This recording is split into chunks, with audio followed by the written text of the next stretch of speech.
Bonjour, ici Louis-Martin McArdle et bienvenue à cette édition spéciale du Bulletin, une édition spéciale coup de chapeau qui regroupe des entrevues qui ont été réalisées cet hiver avec des gens inspirants qui font une différence dans la communauté. On débute cette émission en vous présentant une infirmière qui a fait de l'hôpital Maisonneuve-Rosemont un pôle d'excellence en soins infirmiers. Mais tout d'abord, voici un homme qui offre la possibilité à des gens à mobilité réduite de voyager sur son dos.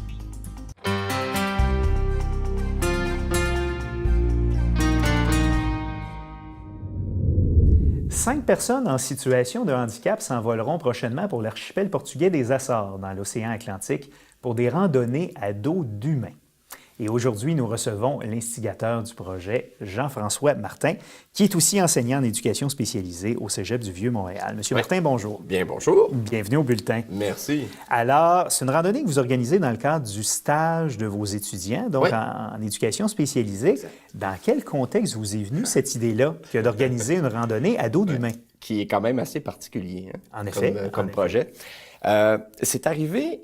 J'étais justement dans un sentier, celui qui m'amène vers le Machu Picchu. Je marchais et là, je me suis dit, ah ben tiens, si on avait des gens ici qui sont à mobilité réduite. Alors, l'idée m'est venue comme ça. Je me suis dit, ça serait intéressant, mais comment on pourrait les amener? Bon, au fil des années, et ça fait déjà, 8 ans de cela. Là. Alors, au fil des années, je commençais à réfléchir. Puis je me disais, ouais, il me semble que c'est quelque chose, on peut faire quelque chose à partir de là. Et au fil du temps plutôt, il y a des gens qui ont commencé à me parler d'une fille qui avait déjà fait une randonnée et que son copain l'amenait sur son dos. Alors, j'ai dit, attends, comment ça, ton copain t'amenait sur son dos? Là, on m'a envoyé une photo et j'ai vu qu'il y avait fabriqué pour elle un sac. OK. Ah ben, j'ai dit, attends, c'est génial, ça. Alors, je me suis informé auprès de la personne et j'ai trouvé le fabricant. J'ai été le rencontrer et après ça, 2 beaux sacs se sont tombés entre mes mains et là, j'ai dit, parfait, je suis prêt pour partir pour ce projet-là. Alors, ce projet-là a commencé à être un petit peu plus concret il y a environ 1 an et demi de cela, où là, j'avais mes sacs avec moi et là, il fallait que je trouve les gens, naturellement, parce que on s'entend, on n'est pas des surhommes, donc on a un maximum de poids qu'on peut avoir et ce qu'on a évalué, c'est environ 45 kilos. Okay. Ça, c'est comme le maximum de poids qu'on peut porter sur le dos pour que ça soit réaliste pour tout le monde. Puis on va pas là-bas pour... un peu moins de 100 livres. Oui, autour de ça, effectivement, autour de 100 livres. Et on va pas là-bas pour réaliser un exploit de temps ou de distance. On va là pour partager nos jambes avec des personnes qui sont pas en mesure de se rendre à ces endroits-là. Là, permettre justement de se rendre à des endroits où ils ne pourraient pas aller. Exactement, de vivre un rêve. Simplement, c'est de vivre un rêve. Puis nous autres, c'est ce qu'on voulait. Et moi, je partais avec l'optique de dire, ben moi, je veux que la base, ça soit un partage. Donc, je partage effectivement mes jambes, puis je partage ça pour que tu puisses réaliser un rêve aussi là-dedans, de partir en voyage et de partir à un endroit que, malheureusement, tu n'y aurais pas accès, mais je te l'offre. Et comment vous avez sélectionné les 5 participants? Oui. J'ai été par les médias sociaux, hein, c'est toujours intéressant. Il y a aussi SIVA, qui est le Centre d'intégration à la vie active, qui ont réussi à m'avoir 2 personnes. Et les autres sont venus justement par les médias sociaux, entre autres avec Kéroul, qui m'ont permis d'annoncer mon projet. Et là, il y a plein de gens qui sont montrés intéressés, mais là, encore une fois, il y avait des gens, malheureusement, qui étaient 60 kilos, 55 kilos, même 50 kilos. C'est pas beaucoup, mais sur le dos, c'est beaucoup. Alors, on avait vraiment un maximum et c'est comme ça qu'on a réussi à sélectionner. Par contre, là, on a ouvert un petit peu plus large. C'est qu'on va avoir aussi une joëlette. Une joëlette. Au Québec, on connaît pas trop ça, mais en Europe, c'est très connu. Alors, on se souvient des pharaons qui sont amenés par des esclaves. Des porteurs, en quelque sorte. En plein ça. Alors, c'est un peu le même principe. C'est que la personne va être assise ici dans un fauteuil. Il va y avoir donc un porteur en avant, un porteur en arrière. Et il y a une roue en dessous du fauteuil. Donc, on peut déposer et on pousse, puis l'autre tire. Donc, on peut se retrouver vraiment dans des sentiers où c'est très difficile d'accès, qu'un fauteuil ne pourrait pas aller ou que la personne n'aurait pas la force physique pour s'y rendre. Nous, on pousse ou on tire la personne qui va rester donc assise à l'intérieur de son fauteuil. Et ça nous permet d'avoir un poids supplémentaire. Donc, la personne n'est pas obligée de peser 45 kilos, elle peut aller jusqu'à 100 kilos. Donc, ça nous permet d'aller chercher une autre candidate. Donc, au final, 5 ou 6 au final? Pour l'instant, 5 personnes. 5 personnes, donc 4 qui seront portées sur le dos. Et 2 qui vont être portées sur le dos, 2 en joëlette. Oui. Et il y a une 5e personne, elle veut rien savoir d'être sur notre dos, rien savoir dans la joëlette. Elle est dans son fauteuil, personne super autonome, en grande forme, bien musclé, mais nous, on va avoir des courroies pour pouvoir le tirer.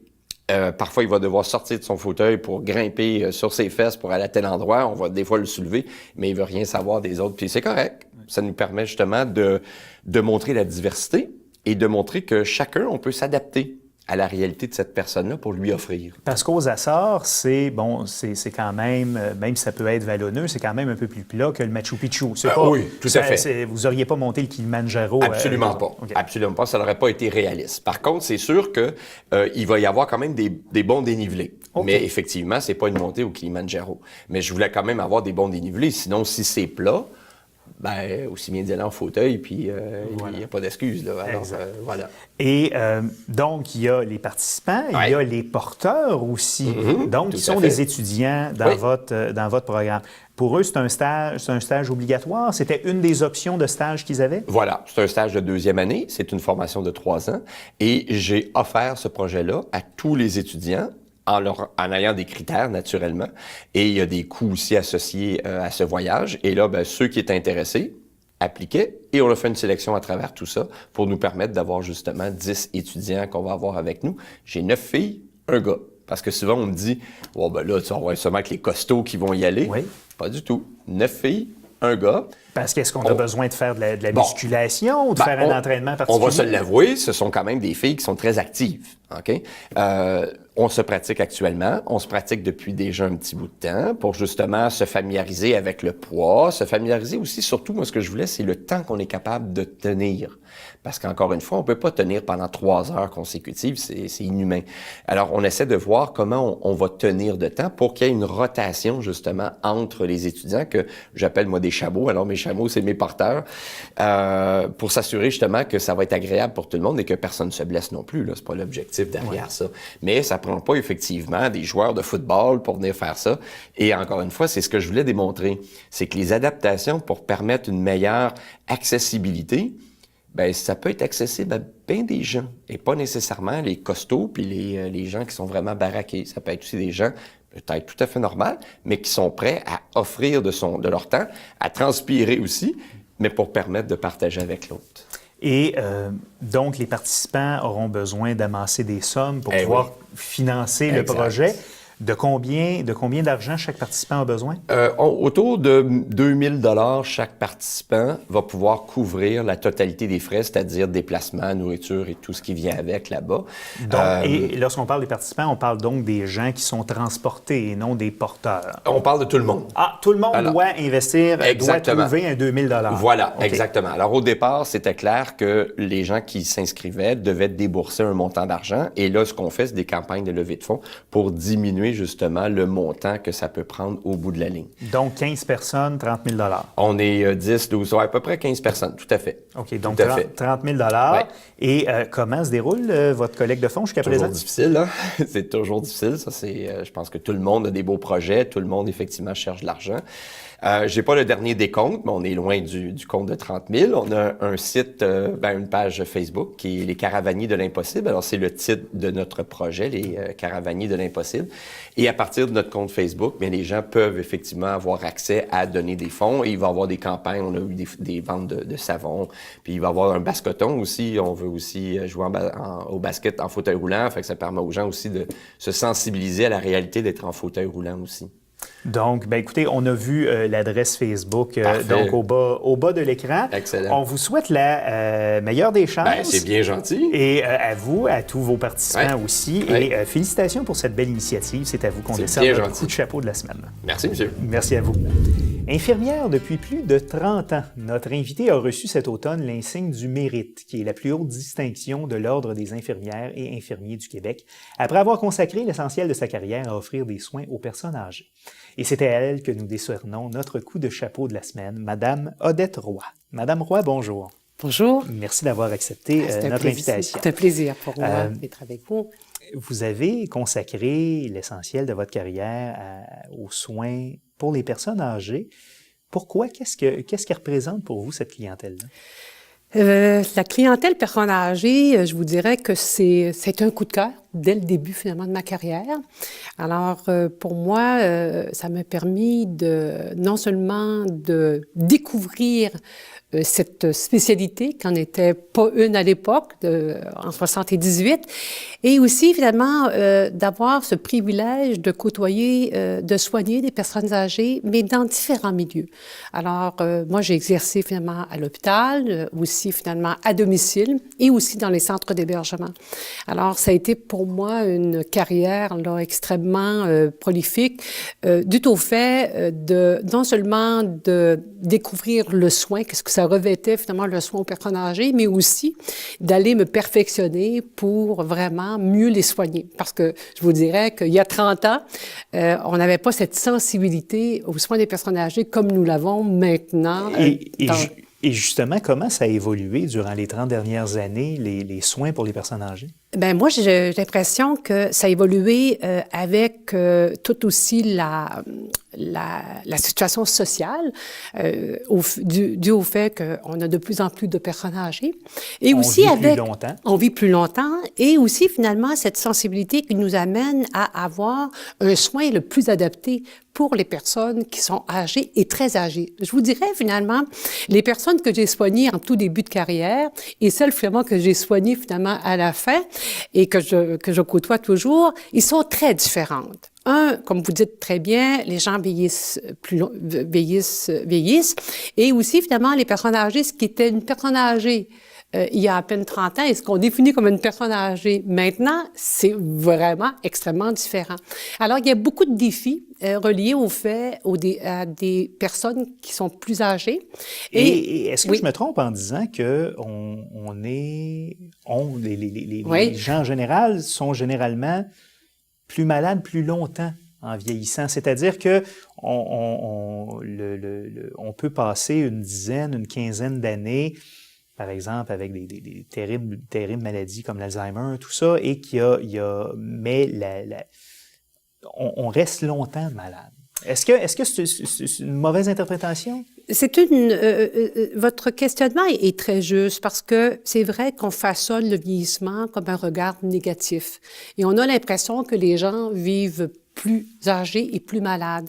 Mais je pense qu'il faut vraiment être conscient du fait que la majorité des personnes âgées, finalement, vont vieillir, mais en bonne santé, tout en étant atteints peut-être d'une ou une maladie chronique, mais conserver une autonomie, une capacité de se prendre en charge, ou aussi finalement de jouer un rôle social. Alors, je pense que c'est la distinction que l'on vit actuellement dans le monde actuel, c'est qu'on peut bien vieillir, on peut aussi se préparer à mieux vieillir aussi, et aussi de porter un regard différent sur le vieillissement. Alors, je pense qu'il y a toute cette nuance-là qu'il faut vraiment faire, et puis... je pense que les gens que j'ai soignés il y a 30 ans, comme je vous disais tout à l'heure, ils sont très différents. Maintenant, les gens vieillissent différemment. Mais il y a aussi le fait, comme vous le dites très bien, on est vraiment devant des réalités où on risque d'avoir des personnes qui soient atteintes de démence, entre autres la maladie d'Alzheimer, et pour lequel d'autres maladies chroniques débilitantes et qui affectent leur autonomie, et pour lequel la société, finalement, doit justement évoluer, et aussi, finalement, les professionnels qui les soignent doivent développer une sensibilité pour mieux les soigner. Il y aura beaucoup de défis dans ce domaine-là au courant des prochaines années avec le vieillissement de la population au Québec.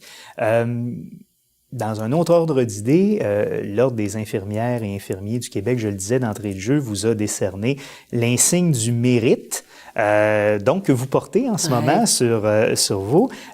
Cet insigne-là vous a été décerné pour les différentes améliorations que vous avez apportées aux soins pour les personnes âgées.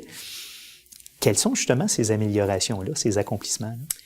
Écoutez, moi, j'ai travaillé beaucoup au niveau de tout ce qui touche le maintien et de l'autonomie des personnes âgées. Alors, c'est ce que ce n'est finalement au moment où ils viennent à l'hôpital, que les milieux, les environnements, les interventions soient le plus adaptés. Ça, je pense que c'est un élément qui a été vraiment une pièce majeure dans toutes mes interventions infirmières avec les équipes interdisciplinaires. Développer aussi cette sensibilité d'une approche davantage où on travaille On soigne avec la personne âgée. Alors, pour moi, c'est extrêmement important. C'est pas parce que vous êtes plus âgé que vous n'avez pas finalement droit, vous avez pas droit à avoir tout l'enseignement qui est requis pour mieux en prendre en charge vos médicaments, vos traitements, etc. Être traité avec dignité aussi. Écoutez, pour moi, c'est un incontournable. D'être considéré dans son entièreté, d'être considéré comme une personne finalement entière dans une société avec tout l'aspect de la dignité qu'il faut protéger. Et aussi, finalement, dans tout le cours finalement de mon parcours, travailler beaucoup sur la prévention des chutes à l'hôpital ou à domicile. Et aussi très engagé dans les travaux touchant la réduction de l'utilisation de la contention dans le cadre d'un séjour hospitalier et en hébergement. D'essayer autant que possible, justement, de contrôler ça autrement, et peut-être aussi autrement que par la médication. Là, tout à fait. Alors, pour moi, c'est vraiment, j'ai joué un rôle majeur et c'est avec beaucoup de fierté que je le dis, parce que l'utilisation de la contention, c'est une mesure de dernier recours et j'ai présider finalement les travaux au niveau national pour justement mettre en place un programme qui justement allait viser cette réduction-là, mais allait proposer des interventions pour mieux évaluer et mieux intervenir auprès de ces personnes qui sont à risque. C'est ça, d'intervenir sur la cause peut-être plutôt que de limiter les conséquences avec de la contention ou de la médication. Vous avez fondé le Centre d'excellence en soins infirmiers de l'hôpital Maisonneuve-Rosemont en 2003. Quelle est la particularité de ce centre? Ce centre d'excellence-là, il a été finalement créé, pensé, mis en incubateur en 2002-2003. C'était à l'époque une innovation et je pense que ça le demeure encore parce que justement, il est porteur d'avenir.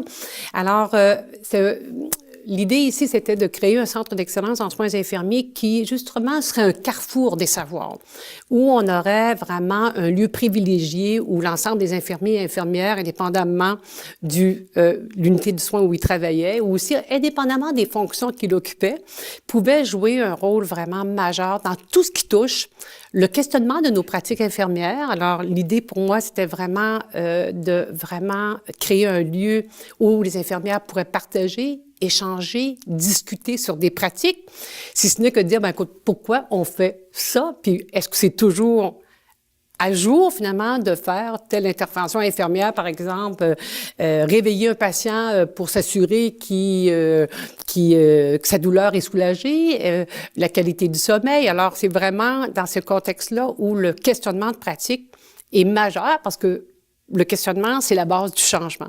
Et c'est quelque chose que vous faisiez en collaboration avec l'Université de Montréal, parce que Maisonneuve-Rosemont est un hôpital affilié à l'Université de Montréal. Tout à fait. Alors, il y avait toute cette préoccupation du questionnement de pratique, toute la préoccupation aussi d'introduire la recherche dans les milieux cliniques, comme à l'hôpital Maisonneuve-Rosemont.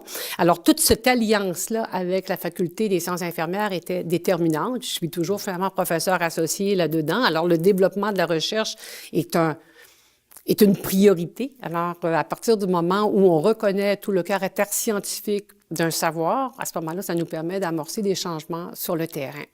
Et aussi, nous avions au Centre d'excellence un beau programme, et il est toujours en cours, un programme de soutien financier aux études là pour les infirmières qui voulaient se perfectionner, soit au premier, deuxième cycle, et aussi finalement l'encouragement aux études collégiales. Alors, c'était un programme à la hauteur de 400 000 $ qui était réparti sur un 10 ans, et c'était le groupe Banque TD et la Fondation de l'hôpital Maisonneuve-Rosemont qui nous a vraiment soutenus. Qui ont permis d'offrir ces bourses-là. Exactement, et ça se poursuit. D'accord. Vous avez quitté l'hôpital Maisonneuve-Rosemont l'an dernier, après 15 années de service. Vous avez quitté avec le sentiment du devoir accompli? Ah, tout à fait. Tout à fait. Tout à fait. C'est un fragment de ma vie professionnelle et pour moi, c'est un accomplissement avec vraiment un sentiment d'avoir non seulement accompli le meilleur, mais de laisser aussi le meilleur pour la continuation. Et visiblement, vos confrères, vos collègues de l'Ordre des infirmières et infirmiers ont su le reconnaître aussi.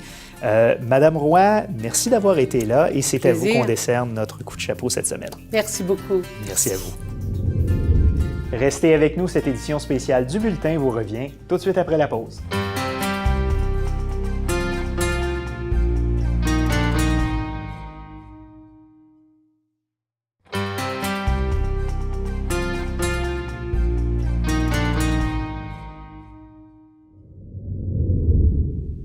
On poursuit cette édition spéciale du Bulletin qui vous présente nos coups de chapeau de l'hiver 2016. Dans quelques minutes, nous vous présenterons une femme inspirante qui, malgré son handicap, réalise son rêve d'évoluer dans le domaine des médias. Mais pour tout de suite, on s'entretient avec la mère d'un enfant disparu qui a mis sur pied une fondation pour venir en aide à des gens qui, comme elle, doivent vivre avec cette terrible épreuve. Suite à la disparition de son enfant, Christiane Sirois a fondé un organisme, les Amis de Sébastien Métivier. Et cet organisme a comme objectif d'apporter de l'aide aux familles et aux proches d'enfants disparus. Et elle est avec nous aujourd'hui pour nous parler de son organisme. Christiane Sirois, bonjour. Bonjour. Bienvenue au Bulletin. Merci de me recevoir. Expliquez-nous dans un premier temps ce qui vous a amené à créer cet organisme, les Amis de Sébastien Métivier. Parce qu'en tant que famille proche de disparus, on ne trouvait pas notre place. C'est sûr que tout ce qu'on veut, c'est qu'on trouve notre enfant.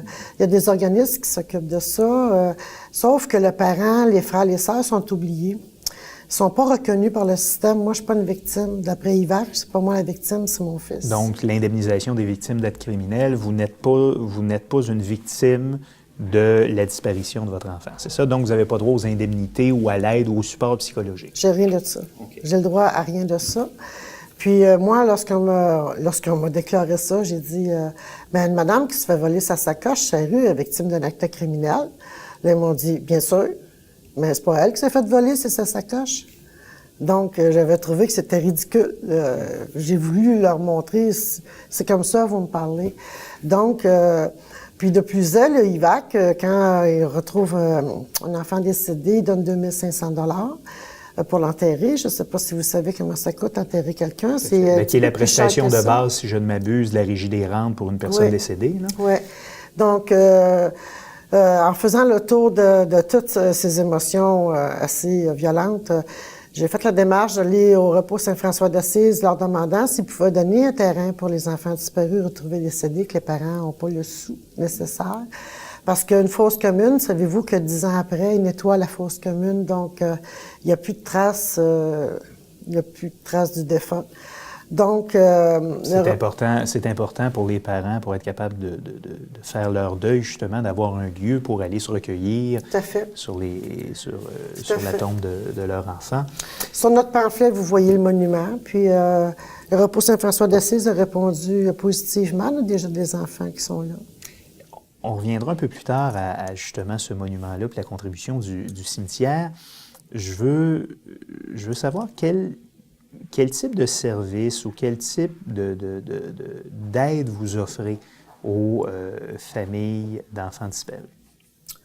Nous, ce qu'on veut, on travaille fort pour ça, c'est la reconnaissance en tant que victime, la visibilité aux parents, parce que dans le fond, on les voit pas. Il y a peu de gens qui voient les parents d'enfants disparus.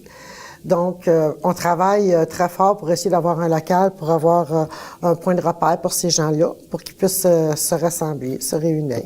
De rencontres, de partage, d'échanges. Et voilà. Puis, le 25 mai, on fait des événements pour les enfants. C'est la Journée internationale des enfants disparus. Dans Hochelaga, on fait un événement. Le 1er novembre aussi. Donc, on essaie de combler les besoins des parents. On n'y arrive pas à 100%, on a juste 2 ans d'existence, mais on y va, tranquillement, pas vite. On a un arbre commémoratif au Parc Morgan en souvenir de Sébastien et Wilton Lubin, et on travaille présentement avec la députée de notre quartier via l'église Très-Saint-Nom de Jésus, qui a une traverse entre l'église et l'école, parce que Sébastien et Wilton allaient à l'école Très-Saint-Nom de Jésus. On va préciser à nos téléspectateurs, donc, Wilton Lubin, qui est-il? C'était le compagnon qui était avec Sébastien. Parce que le 1er novembre, 3 enfants sont disparus. À 2h de l'après-midi, dans le centre-sud, le petit Maurice Vien, qui avait 4 ans. Puis, en soirée, entre 7h et 8h, Sébastien Métivier, mon fils, et Wilton Lubin. À la sortie d'un cours de bricolage. Donc, c'était des amis, c'était des gens qui se connaissaient? Compagnons. Des compagnons. Juste des compagnons. Okay, Wilton avait 12 ans. Okay. Sébastien avait 8 ans. Ah, OK, d'accord. Fait qu'il n'avait pas le droit de jouer avec des plus vieux que lui. Ah, OK, d'accord. Mais bon, c'est arrivé au même moment, dans le fond. Oui, parce qu'ils sont sortis en même temps. Okay. C'était notre voisin, en plus. Il demeurait au 1445, puis nous au 1415. Fait qu'ils faisaient le chemin du retour ensemble, de l'église à la maison. Donc, et l'arrondissement Mercier-Hochelaga-Maisonneuve a planté un arbre donc en hommage à votre fils et à Wilton Lubin. Oui. Et c'est un geste qui est important pour vous, cette reconnaissance-là de l'arrondissement? Je trouve ça... Bien, on l'a demandé. Oui. Ah, OK. Donc, c'était à votre demande, tout ça, que ça s'est fait. Oui. Okay. Je trouve que c'est important parce que ces enfants-là sont trop vite oubliés, les parents aussi. Napoléon Bonaparte, on en parle, ça fait très longtemps. Sébastien et Wilton ont vécu, puis ils ont été comme oubliés. On tourne la page. Moi, je veux pas. Moi, je veux que ils sont pas disparus pour rien. Ils n'ont pas souffert en vain. Alors, faut faire du positif avec ça. Donc, si c'est arrivé, on a découvert plein de lacunes dans notre système, faut corriger. Qu'est-ce qu'il faudrait corriger? Vous avez mentionné tantôt qu'il faudrait que l'IVAC vous reconnaisse comme étant, reconnaisse les parents et les proches d'un enfant disparu comme étant des gens victimes d'un acte criminel. Je l'espère. Donc, d'avoir droit à l'aide psychologique, au support psychologique, à l'aide aussi financière qu'il peut y avoir autour de ça, parce que quand un événement comme celui-là arrive, bien, fort probablement qu'on a besoin de prendre une pause du travail, avec ne serait-ce que ce soit pour les recherches ou pour être capable de passer au travers de cette épreuve-là terrible. Est-ce qu'il y a d'autres choses aussi que vous demandez au gouvernement dans vos revendications?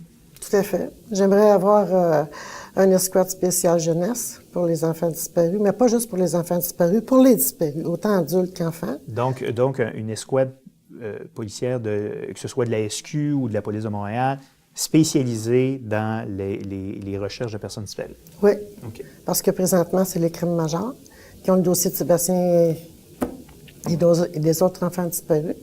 Puis je ne sais pas si vous savez, les crimes majeurs, comment ça fonctionne? Je sais pas. Lorsqu'il y a un assassinat à Montréal, ils vont directement sur les lieux de l'assassinat. Qu'est-ce qui arrive avec le dossier de Sébastien? On le met sur ses tablettes?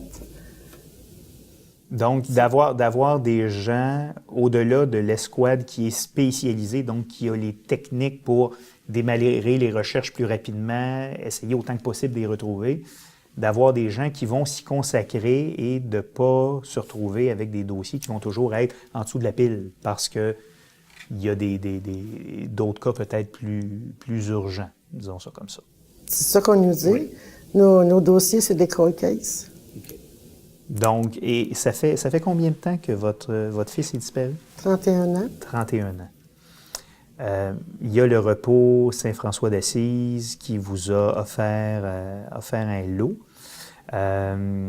où on voit l'épitaphe de votre fils et il y a une section de ce monument-là qui est disponible pour les parents d'enfants ou les proches d'enfants disparus pour qu'ils puissent enterrer leur enfant, c'est ça? Oui. Jusqu'à présent, il y a des gens qui ont bénéficié de ce service-là. Bien, le petit Pascal Poulain, qui est disparu dans le quartier ici, je crois. Maurice Vien, qui était dans une fosse commune, mais on a mis quand même son homologie sur la pierre tombale. Il y a la petite Gabrielle qui s'est fait assassiner l'an dernier par... elle a vécu des menaces. C'est son petit ami de cœur qui l'a assassiné. Donc, oui, on fait de la place pour ces gens-là. On a 10 places. Puis, quand vous voyez dans le monument... On le voit d'ailleurs à l'écran, il y a une espèce de vague qui sépare les deux sections, disons ça comme ça. Oui, c'est pour rappeler la coupure dans le temps. Une symbolique fort à propos. En terminant, 2 choses. Vous avez été décoré de la médaille de l'Assemblée nationale qui vous a été offerte par la députée d'Hochelaga-Maisonneuve, Carole Poirier. C'est un coup de chapeau qui vous a fait du bien, qui vous a fait plaisir? Bien, oui, parce qu'on est pas mal seul dans ce qu'on fait. Puis, on travaille fort. Ça semble rien, mais le dossier du cimetière m'a pris 1 an quand même de mon temps. Hein? Puis on a souvent le goût d'abandonner parce que on a le désespoir qui est pas loin, parce qu'on se dit pas de ressources, mon Dieu, qu'est-ce que je fais qui est pas correct? Est-ce que j'ai mal verbalisé mes besoins? On remet toutes les responsabilités sur nous, puis alors que la machine, c'est long avant qu'elle bouge, la machine gouvernementale. Oui, je peux vous le dire. Et donc, la médaille, c'est comme une petite tape dans le dos qui continue, lâche pas. Et si nos téléspectateurs veulent donner un coup de main à votre fondation, que ce soit, j'imagine, bon, évidemment, les dons en argent, est-ce que vous acceptez aussi d'autres types de supports, que ce soit de l'aide, bénévolat, etc.? Oui, tout à fait. On a besoin de bénévolat. Nous, on cherche un local. Puis, je ne sais pas si vous savez, en 2016, c'est très difficile parce qu'on n'a pas de subvention. Le pied carré dispendieux dans l'immobilier. Oui. C'est de l'or à Montréal. Donc, c'est ça. Vous avez sur notre pamphlet les coordonnées, le numéro de téléphone, la page Facebook. Voilà. Donc le site Internet, on voit l'adresse d'ailleurs en bas de l'écran. Et de là, vous me disiez tantôt, on peut accéder à la page Facebook, là, donc consacrée à votre organisme. Donc, Christiane Sirois, donc fondatrice de l'organisme Les Amis de Sébastien Métivier, merci d'avoir été là. Félicitations pour ce que vous faites et c'est à vous qu'on donne notre coup de chapeau cette semaine. Merci. Merci. Active dans le milieu culturel et journalistique depuis bientôt 10 ans, notre invité anime à Canal M, qui est l'ancienne radio de la Magnétothèque, l'émission Ça vaut le détour, une émission diffusée 3 fois par semaine. Et nous sommes très heureux de lui décerner notre coup de chapeau de la semaine, Maxime Despomerleau. Madame Pomerleau, bonjour. Bonjour. Bienvenue au Bulletin. Merci pour l'invitation. Qu'est-ce que c'est que cette émission-là, Ça vaut le détour? Ça vaut le détour, c'est une des émissions phares de Canal M, qui, comme vous l'avez dit, est la radio de Vues et Voix, anciennement connue sous le nom de la Magnétothèque. Ça fait 30 ans que la radio existe et c'est l'une des émissions qui se concentre beaucoup sur les questions du handicap, toujours en essayant d'aborder l'angle d'inclusion sociale, les enjeux liés à l'accessibilité, beaucoup l'accessibilité universelle, qu'on en parle de plus en plus ces jours-ci, et aussi de souligner les initiatives qui permettent une meilleure inclusion des personnes handicapées. C'est l'opportunité pour le milieu associatif aussi de faire connaître les différents organismes et les services. C'est ce qui regroupe pas mal l'objectif de l'émission. Donc, vous recevez des invités sur le plateau. Est-ce que vous avez des chroniqueurs? Oui, on a des chroniqueurs, justement, qui proviennent du milieu associatif, donc différents organismes. Ça va dans tous les horizons. Ça va autant les organismes en emploi pour les personnes handicapées, la Fondation des Petits Trésors, donc qui est plus pour les enfants. C'est vraiment très, très varié. Ils reviennent mensuellement nous présenter leur propre sujet de chronique. Et sinon, les autres invités qu'on a, c'est vraiment selon qu'est-ce qui se passe dans l'actualité. En ce moment, il y a beaucoup de sujets sur les services santé, les services sociaux, des coupures, l'austérité. C'est souvent quelque chose qui revient, donc on va chercher des invités en fonction de ces sujets-là. Donc, une façon de voir l'actualité par le prisme de gens qui offrent des services ou qui sont des personnes à mobilité réduite. Tout à fait, dans différentes situations de handicap. Ou dans des différentes situations de handicap. Vous êtes donc à Canal M depuis 2015. Qu'est-ce qui vous a amené à travailler là? J'avais déjà travaillé là en 2013. J'avais été co-animatrice d'une émission qui s'appelait Accès libre. Et on m'a rappelé en 2015 pour faire une émission, un magazine de société qui s'appelait Point commun. Et finalement, on m'a gardée. Je pense qu'on a aimé mon travail. Et c'est, faut le dire aussi, Canal M a vraiment sa spécificité de s'adresser aussi aux personnes malvoyantes, entre autres. Donc, ça vaut le détour, couvre beaucoup un large spectre de handicap, mais les autres émissions travaillent sur l'aspect de la santé avec C'est bon pour la santé, animé par Marianne Paquette. Il y a aussi Clotilde Sey avec Les Voix de service qui fait une revue de presse le matin, vraiment pour toutes les personnes qui ne sont pas en mesure de lire. Donc, c'est là-dedans que je viens m'insérer finalement. J'ai amené un peu ma couleur puis ma personnalité pour animer des choses qui sont plus en lien avec l'actualité. Vous avez étudié à l'UQAM en animation et recherche culturelle. Qu'est-ce qui vous a amené dans ce domaine-là? Oh mon Dieu, ben c'est le parcours de la vie, je pense. Moi, je sortais d'arts et lettres en cinéma et communication, en théâtre et animation recherche culturelle. C'est un bac généraliste qui permettait de vraiment toucher à beaucoup de choses, communication, mais aussi la sociologie, aussi aller chercher tout ce qui était justement questions sociales liées aux groupes marginalisés beaucoup et l'aspect culturel qui est très, très, très important pour moi. Donc, vous avez... Est-ce que c'était prédestiné pour vous que de travailler dans le domaine des médias? Vous vouliez travailler dans ce domaine-là? Oui. Je sais pas si c'était prédestiné, Ouais. mais ça a toujours été dans mes intérêts. Ok. J'ai toujours beaucoup aimé ça, particulièrement la radio. J'en ai fait pendant mes années à l'UQAM, à la radio à Choc et à CISM aussi, à l'Université de Montréal. Donc, j'ai toujours beaucoup, beaucoup aimé ce médium-là. D'accord. Vous vous déplacez, en fauteuil roulant.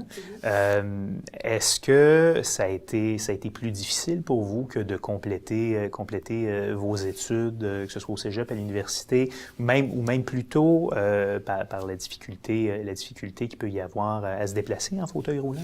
Non, pour moi, ça a été facile, en fait. J'ai eu aussi un parcours régulier et enrichi.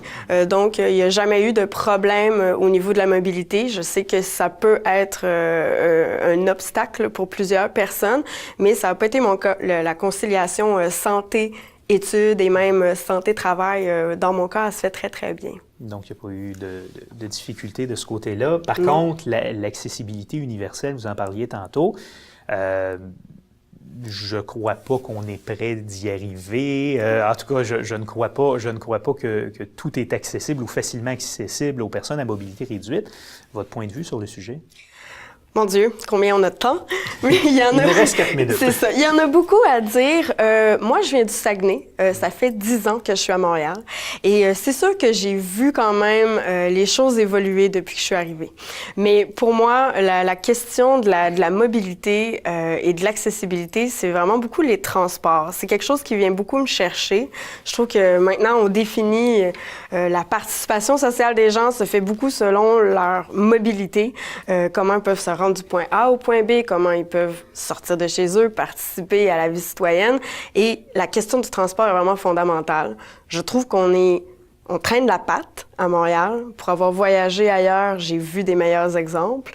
Il y a d'autres grandes villes au Canada qui font beaucoup mieux. Je pense qu'on aurait à vraiment prendre exemple ailleurs. Par contre, je trouve que c'est intéressant on s'y intéresse de plus en plus, on en parle de plus en plus dans les médias, et ça ne provient pas seulement non plus des personnes en situation de handicap ou du milieu associatif. Il y a des parents qui se mobilisent. Parce que l'accessibilité universelle, oui, c'est pour inclure les personnes en situation de handicap, mais c'est pour tout le monde. On parle de vieillissement de population, on parle de familles aussi avec des enfants, avec des poussettes. Des poussettes, voilà, ça a toujours été ça a toujours été présent. Donc, c'est de travailler en amont pour inclure toutes les personnes qui ont des besoins particuliers et qui, au final, ce sont des besoins assez de base. C'est des choses qui permettraient d'aider, en quelque sorte, les personnes à mobilité réduite dans leur vie de tous les jours. Et d'ailleurs, vous avez un alter ego qui vient en aide aux personnes handicapées. Batwheel. Oui. Qui est-elle, Batwheel? Batwheel, c'est la super-héroïne de Centre-Sud. Donc, la super-héroïne du du quartier Centre-Sud où sont situés Oui. nos studios, oui?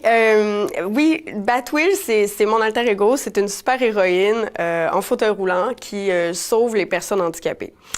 Parce que les personnes handicapées ont souvent des besoins qui ne sont pas répondus par le système en place. Ils manquent de ressources.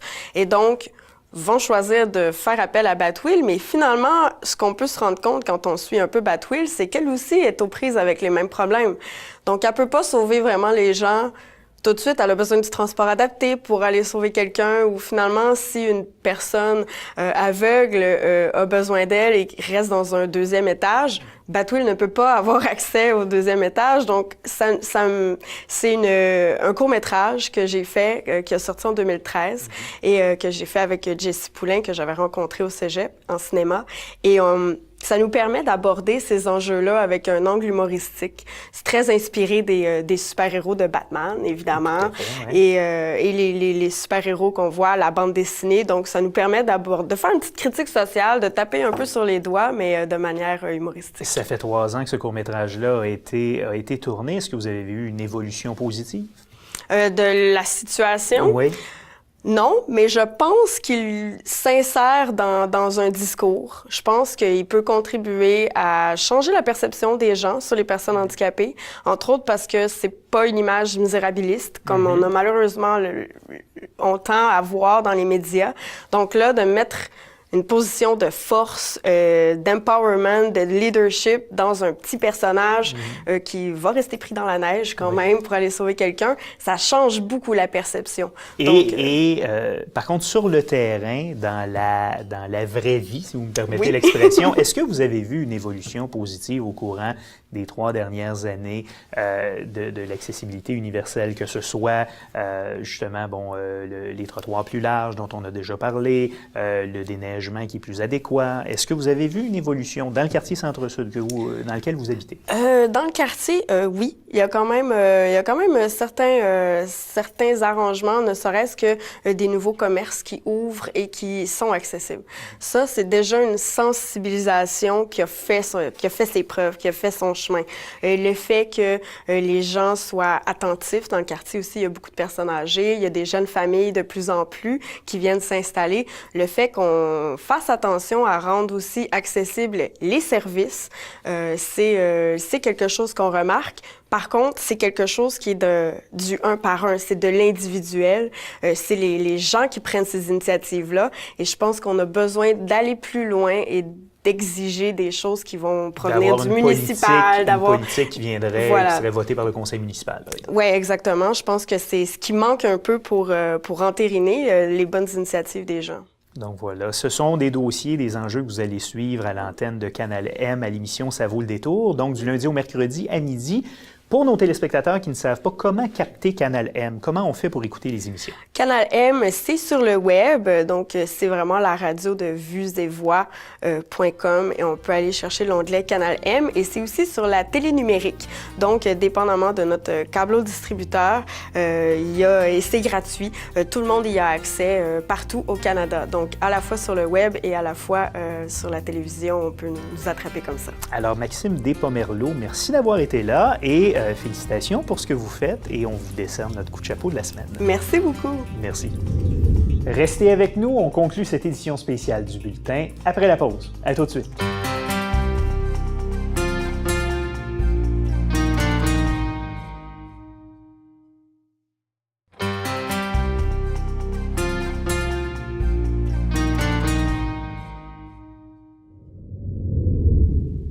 Pour conclure cette édition spéciale du Bulletin, nous vous présentons 2 coups de chapeau réalisés en collaboration avec le Conseil jeunesse de Montréal et le journal Métro. Dans quelques minutes, vous verrez une entrevue avec un jeune qui s'investit depuis plusieurs années comme bénévole pour les Jeux du Québec. Mais tout d'abord, voici une jeune femme qui réussit à conjuguer études et bénévolat. Notre invitée s'implique auprès du réseau des groupes communautaires du Québec et c'est à elle que nous décernons notre coup de chapeau cette semaine.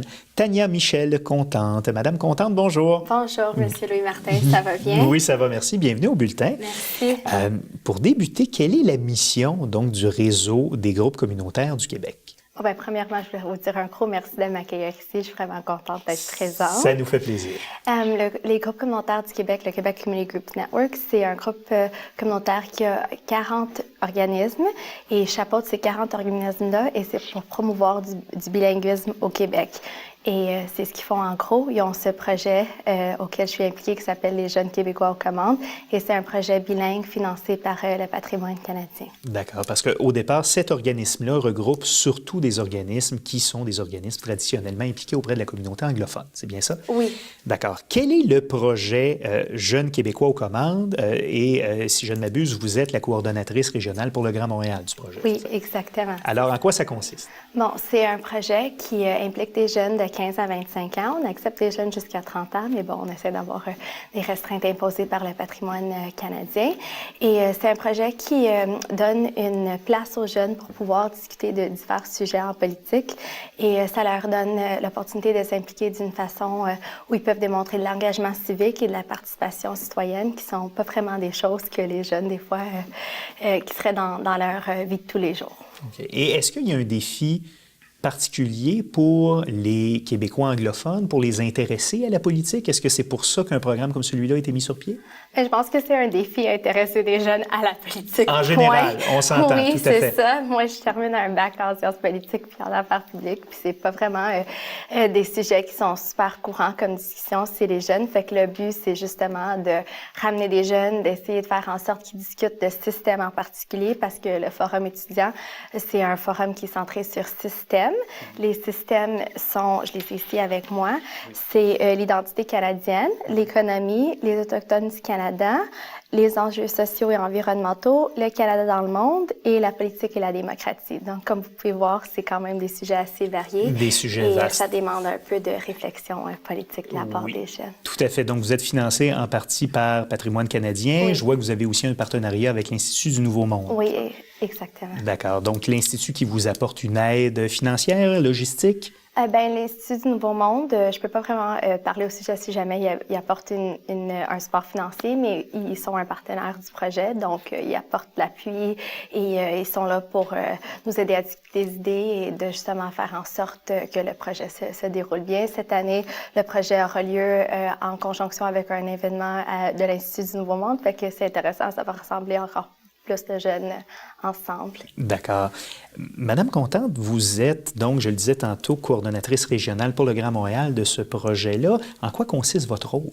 Bon, c'est une très bonne question. Je suis contente que vous m'ayez posé cette question-là. C'est justement un projet qui se passe à travers le Québec. Donc, il y a 6 régions au Québec qui sont impliquées dans ce projet-là. Si jamais il y a d'autres régions québécoises qui veulent s'impliquer, bien, ils sont la bienvenue à s'en venir. Moi, je suis responsable, justement, comme vous l'avez dit, de la région du Grand Montréal.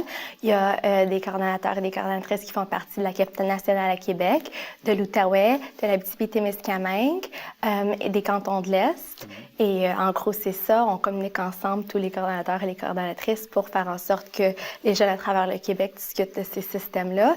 Et votre rôle, c'est de faire du recrutement de participants, de faire la promotion, est-ce que c'est ça? C'est de faire du recrutement de participants, mais aussi il y a 2 ateliers préparatoires avant le forum qui va avoir lieu la première fin de semaine du mois de mars. Donc, c'est le 4, 5, 6 mars, le vendredi, samedi et dimanche. Et c'est ça. Avant ça, il y a une première rencontre préparatoire qui a lieu à la fin du mois de janvier. Et maintenant, on a une deuxième rencontre qui va avoir lieu la semaine prochaine ici à Montréal, au bureau du réseau des groupes communautaires du Québec.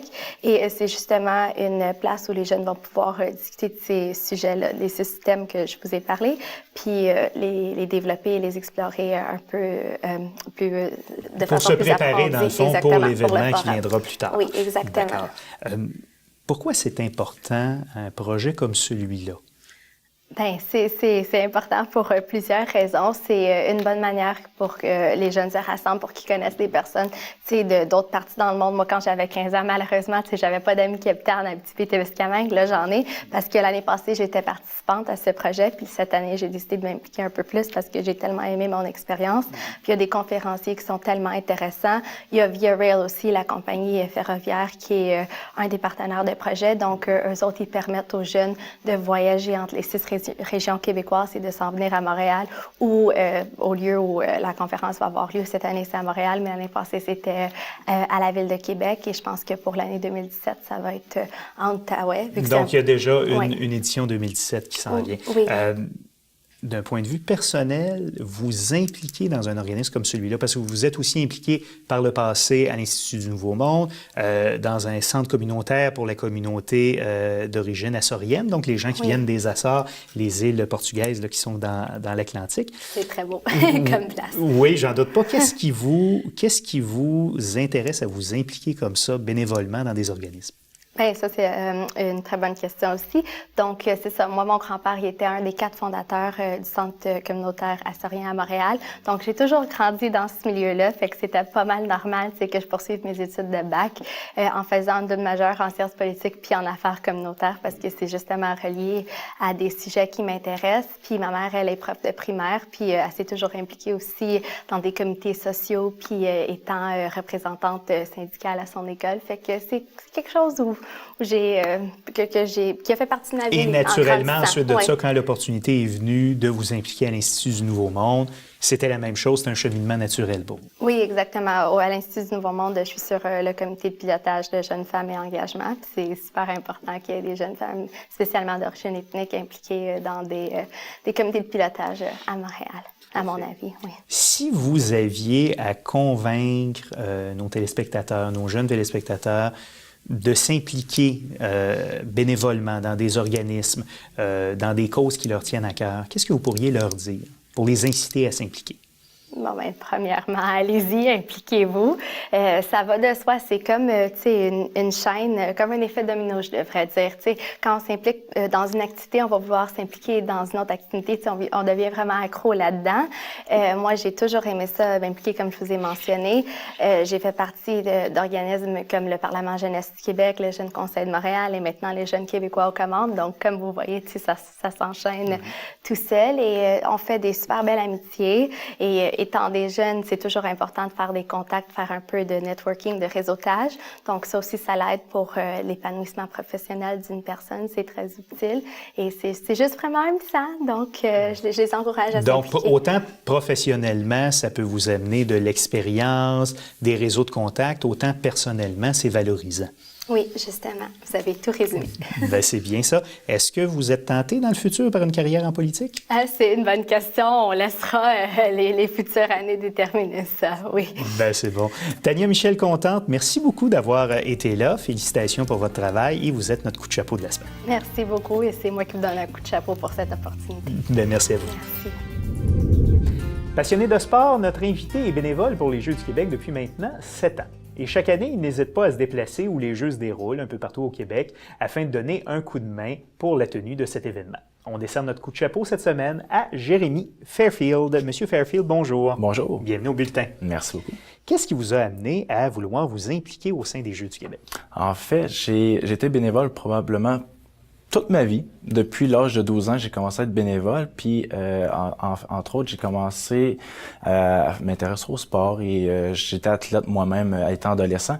Et en 2009, j'ai rencontré la chef de mission de l'Abitibi. Et de là, m'a expliqué c'était quoi les Jeux du Québec, c'est quoi notre rôle en tant que missionnaire animateur. Donc, à partir de là, j'ai vraiment comme extrêmement trippé, si on peut dire. Et je me suis impliqué vraiment à fond à partir de 2009 à Blainville, Rosemère, Sainte-Thérèse. Donc pour les Jeux d'hiver. Pour les Jeux d'hiver de 2009. Et qu'est-ce que vous faisiez? J'étais missionnaire animateur. J'ai commencé donc, comme missionnaire. Qu'est-ce que c'est le rôle de missionnaire animateur? Un missionnaire, en fait, c'est une personne qui va accompagner les athlètes durant leur séjour. Donc, il va les encourager, il va leur donner toutes les informations concernant le comité organisateur, donc au niveau de l'hébergement, au niveau de l'alimentation, au niveau de tous les sites de compétition, au niveau du transport. Donc, il va les accompagner dans leur séjour et, dans le fond, il va être là pour les encourager, pour les suivre dans leur compétition, puis voir leurs performances qu'ils font là, à chaque jour durant les Jeux. Donc, vous partez avec eux de l'Abitibi, à l'époque, de l'Abitibi, pour vous en venir donc dans la ville ou le milieu haute. Vous restez avec eux durant toute la durée de leur séjour, c'est ça? Oui, en fait, on se déplace 2 jours avant la durée, le commencement des Jeux du Québec. Fait que nous, on est là pour vraiment taper le terrain pour voir c'est quoi les sites, c'est quoi les hébergements. Donc, on voit comme l'ensemble de la finale. Et ensuite, les athlètes, eux, arrivent 2 jours après qu'on soit arrivés et on les accompagne là, à partir de là. Et vous vivez avec eux dans les écoles, dans les classes où les dortoirs sont aménagés. Oui, chacun des sports ont leur classe et on dort sur place avec eux là, chaque jour. Donc voilà. Donc vous avez, j'imagine, suffisamment aimé votre expérience en 2009 pour la répéter par la suite. Oui. Et vous avez sauté l'édition de 2010. Oui. Donc, et vous vous êtes réimpliqué à nouveau en 2011. Toujours comme missionnaire? Comme missionnaire toujours, mais avec la région du Lac-Saint-Louis. Vu que j'habitais à Montréal, j'avais déménagé à Montréal en 2009. Donc, j'ai décidé de m'impliquer sur le territoire montréalais. Donc, la région du Lac-Saint-Louis, qui est grosso modo l'ouest de l'île de Montréal, aux Jeux du Québec. Et cette année, vous allez sauter la clôture, en quelque sorte, si on peut dire. Vous allez être dans le comité organisateur de la finale des Jeux du Québec qui aura lieu cet été à Montréal. Quel va être votre rôle exactement? En fait, mon rôle, je suis délégué logistique. Hébergement. Donc, on fait partie de l'organisation des bénévoles, de l'organisation de la mise en place de la finale. Donc, mon rôle, ça va être vraiment de préparer chacun des hébergements qui va servir pour les athlètes, les missionnaires, donc tous les bénévoles qui accompagnent les athlètes. Et dans le fond... Et de là, donc, dans le fond, ce que vous avez vécu par le passé comme missionnaire accompagnateur dans chacune des écoles, vous aurez à vous assurer que les bonnes conditions soient mises en place pour que les athlètes et leurs missionnaires puissent être bien accueillis dans les sites d'hébergement. D'accord. Et j'imagine que pour vous, que le comité organisateur vous confie ce rôle-là, ben, j'imagine que d'une part, c'est une belle expérience, mais c'est un petit velours aussi. Oui, en fait, vu que toute mon expérience depuis 6 finales que j'ai déjà une bonne expertise de ce que c'est les Jeux du Québec, une bonne vision de comment mettre en place tout l'équipement qu'il y a à mettre en place pendant la finale. Et de là, ils me font entièrement confiance parce que j'ai déjà l'expérience terrain, donc j'ai vu à quoi ressemblaient les hébergements, à quoi ressemblaient les sortes de compétition et tout. Donc, j'ai déjà le bagage pour être capable de réaliser ça. Ouais. C'est une grosse machine, les Jeux du Québec. Les gens, nos téléspectateurs en sont peut-être pas conscients. C'est une grosse machine parce que c'est plusieurs milliers d'athlètes à chaque édition. Oui. Donc, combien de milliers de personnes attend-on à Montréal? Pour l'été, c'est environ 3700. Donc, 3700 athlètes et accompagnateurs ou plus les accompagnateurs? Avec les accompagnateurs. Avec les accompagnateurs. Si je ne me trompe pas. Voilà, pendant une période de 10 jours à Montréal cet été. Donc voilà, les sites que vous aurez à gérer vont être surtout dans quel coin de la ville? Parce que c'est grand, Montréal. Donc, ça va être dans quel coin? Ça va être autour du pôle olympique. Dans le fond, c'est vraiment toutes les écoles de la CSDM qui sont autour du stade olympique. Donc, dans le quartier Hochelaga-Maisonneuve. Oui. D'accord.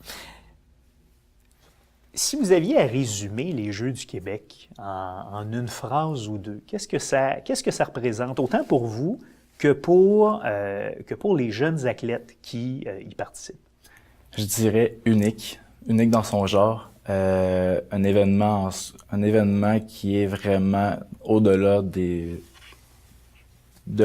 l'inconnu, si on veut, qui est extraordinaire à vivre.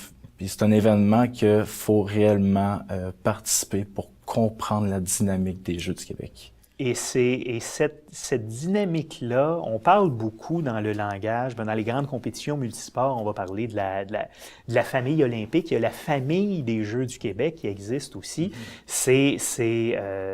J'imagine, c'est des liens qui se créent avec différentes délégations, avec du personnel, avec des collègues. Ah oui, écoutez, quand on participe aux Jeux du Québec, en fait, on arrive là et on crée tellement des liens avec soit avec les missionnaires, soit avec les bénévoles aussi, parce que les bénévoles, on s'entend que s'ils seraient pas là, les Jeux du Québec n'existeraient pas du tout. Donc, on les remercie vraiment tous les jours. Fait que de là, on crée des liens avec eux. Et avec les athlètes, on vit pendant 10 jours avec eux pour chacun, 4 jours pour chacun des blocs. Et on devient vraiment une famille. C'est pour ça qu'on appelle la famille des Jeux du Québec. Voilà. Et c'est donc, vous le mentionnez, donc 2 blocs de grosso modo 4-5 jours chacun avec des sports différents.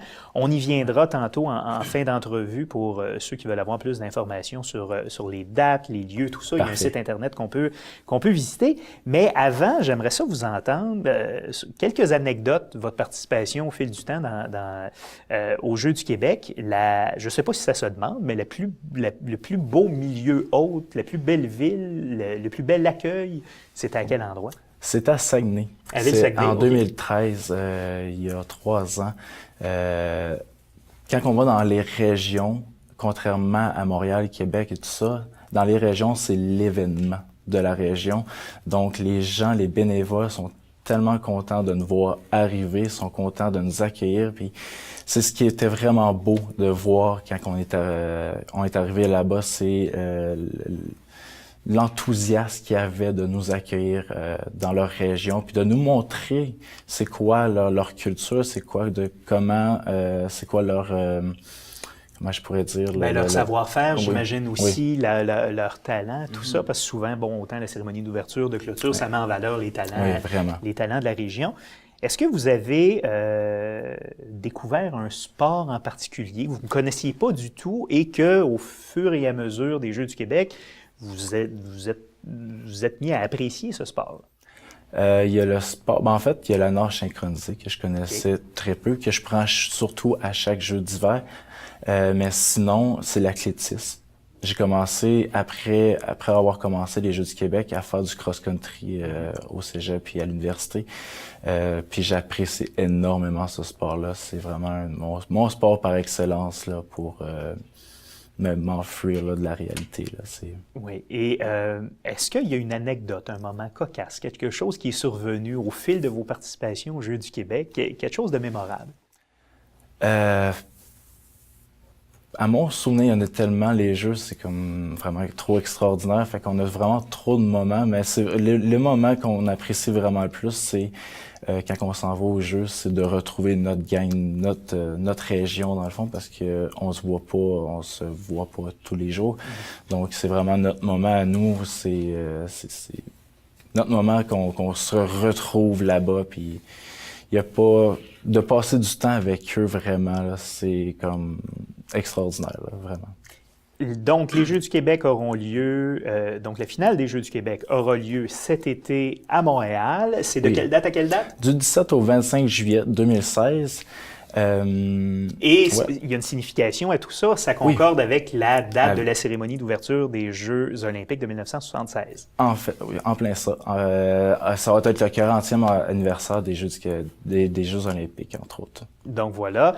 Si on veut avoir plus de renseignements sur le déroulement des compétitions, l'horaire, tout ça, il y a un site Internet qui existe. Oui, c'est 2016.jeuxduquebec.com. Donc vous allez là et vous allez pouvoir trouver toute l'information possible. Puis aussi, on peut s'inscrire comme bénévole. Voilà, c'est à ça que je voulais en venir. Donc, vous allez avoir besoin de plusieurs centaines de bénévoles pour combler tous les postes. Donc, les gens qui sont intéressés peuvent soumettre leur candidature sur le site web, donc 2016.jeuxduquebec.com. Ouais. Voilà. Jérémy Fairfield, merci d'avoir été là. Avec grand plaisir. Merci de m'avoir accueilli. Merci pour votre implication aussi au sein des Jeux du Québec et c'est à vous qu'on décerne notre coup de chapeau de la semaine. Merci beaucoup. C'est tout pour cette édition spéciale du Bulletin. Merci à l'équipe qui l'a préparé, Jason Paré à la recherche, Guillaume G. Pilote aux caméras et Laercio Bastos à la réalisation. Alors au nom de l'équipe, ici Louis-Martin McArdle, merci d'avoir été là et on se revoit dans 7 jours pour un nouveau Bulletin. À la semaine prochaine.